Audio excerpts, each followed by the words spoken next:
Praise the lord. మీరందరు బాగున్నారా? మీతో ఒక చిన్న మాట పంచుకోవాలని ఆశపడుతున్నాను.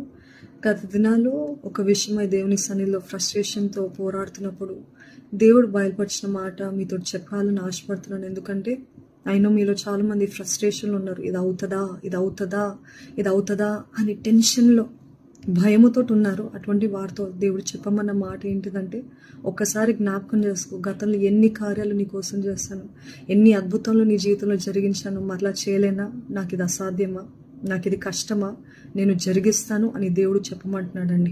ఈరోజు ఎట్టి టెన్షన్లో ఫ్రస్ట్రేషన్లో మీరు ఉన్నప్పటికీ కూడా జ్ఞాపకం చేసుకోండి, అది ఆయన చిత్తం అయితే ఎన్ని ఆటంకాలైనా, ఎంత కన్నీరైనా, ఎన్ని పోరాటాలైనా, ఎన్ని శ్రమలైనా ఆయన చిత్తాన్ని నెరవేరుస్తాడు, ఆయన జరిగిస్తాడు, మరలా మీకు సంతోషాన్ని అనుగ్రహిస్తాడు. ఇదిగో నీ దుఃఖ దినములు సమాప్తము అని దేవుని వాగ్దానము జ్ఞాపకం చేసుకోండి. God bless you.